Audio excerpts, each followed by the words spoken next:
vídeo de hoje é um conteúdo patrocinado pela Dark Side Books.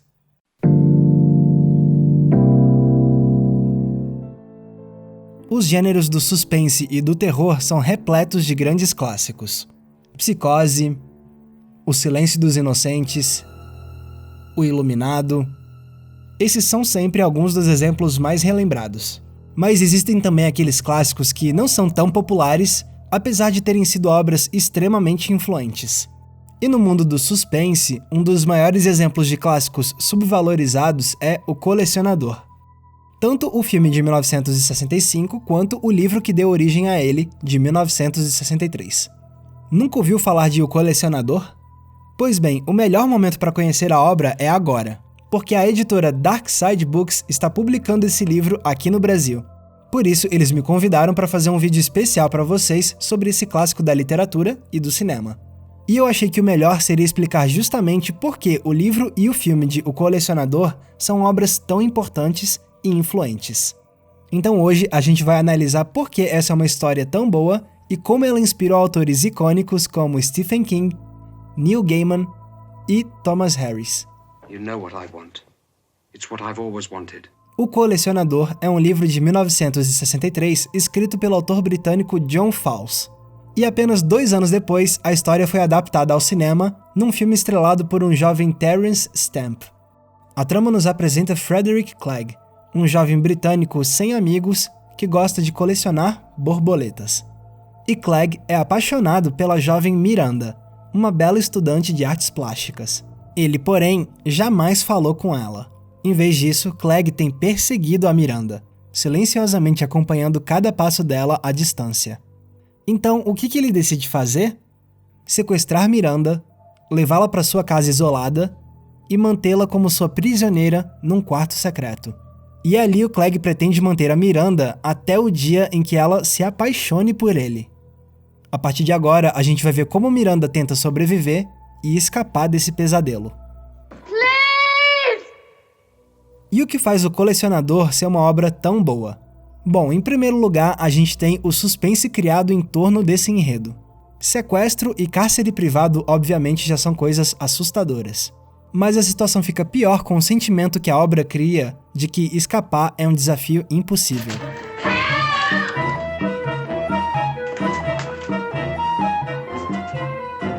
A gente fica tenso ao acompanhar cada tentativa de fuga da Miranda, sem saber se ela vai conseguir ser mais inteligente do que o Clegg. Só que O Colecionador se tornou um clássico não só por ser uma ótima trama de suspense, mas também por sua profundidade.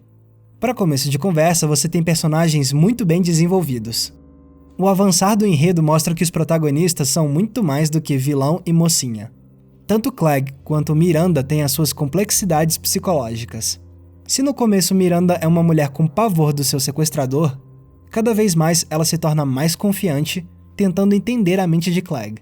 E assim, vemos do que Miranda está disposta a abrir mão para conquistar a confiança dele no intenso jogo mental. Well, I've got some conditions too.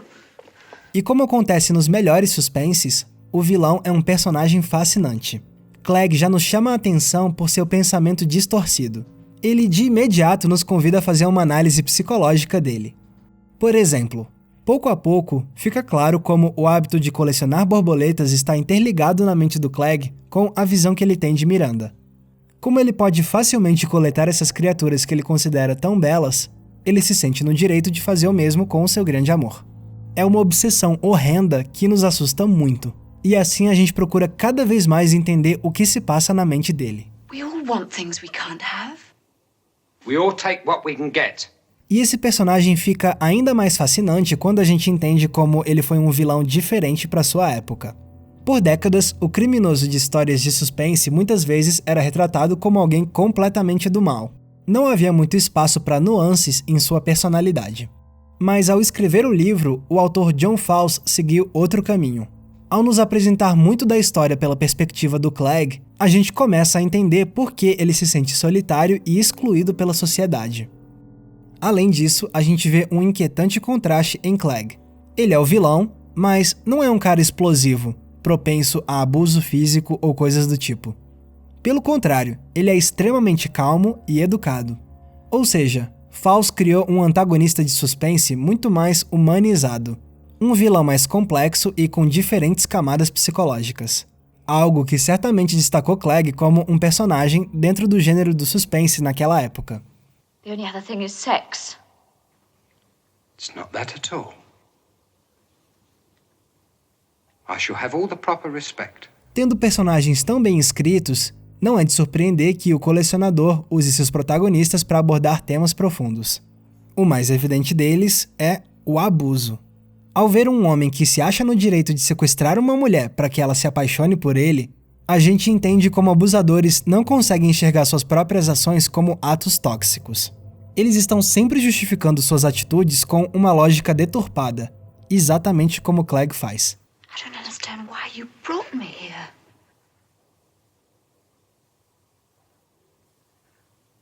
I want you to get to know me. Sem contar algumas temáticas surpreendentes que o colecionador aborda. Por exemplo, a história usa a expressão artística de Miranda para falar sobre como cada pessoa pode ter uma visão completamente diferente do que é ou não arte. Outra temática inesperada é a tensão entre classes sociais, já que Clegg sente que ele é desprezado por Miranda pelo fato dela ser de uma elite da qual ele nunca fez parte. E essa tensão vai ganhar uma importância cada vez maior com o avançar da trama. I never had your advantages. My father wasn't a la-di-da doctor. I never went to a posh school. I was just a clerk in a bank. Sendo uma história tão bem escrita, era de se prever que o colecionador conquistasse vários fãs. Acontece que alguns desses fãs acabaram se tornando artistas importantes anos depois. E é por isso que a gente vê diferentes obras fazerem referência a O Colecionador. Só na música a gente tem diversos exemplos, já que vários artistas lançaram canções que homenageavam o livro de John Fawkes. Slipknot, The Smiths, Duran Duran, The Jam e The Everly Brothers são os mais reconhecidos. She begs to be free with no one to help her. She'll learn to care. Só que o mais legal mesmo é ver a influência de O Colecionador na literatura, na TV, no cinema e nos quadrinhos.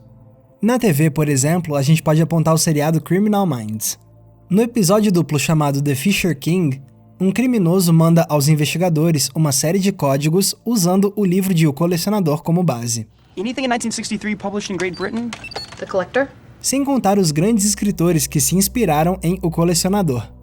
Um deles é Neil Gaiman, que homenageou a história de John Fawkes na edição 14 de Sandman. O capítulo, intitulado Colecionadores, mostra uma convenção de serial killers, e um dos filmes que vai ser debatido no evento é justamente O Colecionador. Outro escritor renomado que é fã de O Colecionador é ninguém menos que Stephen King. No livro dele, Misery, Louca Obsessão, a gente tem uma inversão de papéis.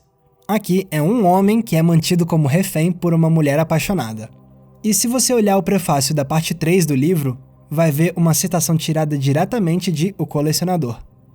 Mas um dos escritores que foi mais impactado por O Colecionador foi Thomas Harris, o autor de O Silêncio dos Inocentes. Harris já disse que se não fosse por O Colecionador, ele não teria escrito O Silêncio dos Inocentes. E se você reparar, dá pra ver certos paralelos entre as duas obras. Ambas falam de criminosos que coletam mulheres como se elas fossem animais, aprisionando-as num cativeiro secreto. Sem contar como as duas obras usam a figura da borboleta e da mariposa como símbolos. Tá vendo então como tanto o livro quanto o filme de O Colecionador são obras extremamente reconhecidas e respeitadas? Tudo isso graças a uma trama angustiante, personagens de psicologia complexa e temáticas profundas. É uma história que se mantém impressionante e atual mesmo tantas décadas depois do seu lançamento. Pode ser que muita gente não conheça O Colecionador, mas isso precisa ser corrigido. Afinal, se uma obra dessas consegue inspirar até mesmo algumas das mentes mais criativas dos últimos anos, fica evidente que esse é um clássico que todo mundo precisa conhecer. Galera, muito obrigado por terem conferido o episódio especial de hoje. E se vocês se interessaram por O Colecionador, vocês precisam conferir o lançamento que a editora Darkside Books está fazendo dessa obra. Porque assim, além de você descobrir como termina a história, você também vai poder ter um livro belíssimo na sua coleção, que inclusive conta com um ótimo pós-fácil que mostra quais foram as principais referências artísticas que o autor John Fowles usou para escrever esse livro. Se você se interessou em ter o seu exemplar, usa o nosso link da Amazon que eu vou deixar aqui embaixo na descrição, porque assim você garante a sua cópia e também ajuda a financiar nosso trabalho sem nenhum custo adicional. Então garanta já o seu exemplar de um colecionador para ter esse verdadeiro clássico na sua estante. Lembrando que se você quiser me acompanhar nas redes sociais é só me procurar usando os nomes que estão aparecendo aqui embaixo. E não se esqueçam, é claro, de curtir esse vídeo e se inscrever aqui no Entre Planos para não perder nenhum dos nossos episódios. Mais uma vez, muito obrigado pela audiência, um abraço e até a próxima sessão.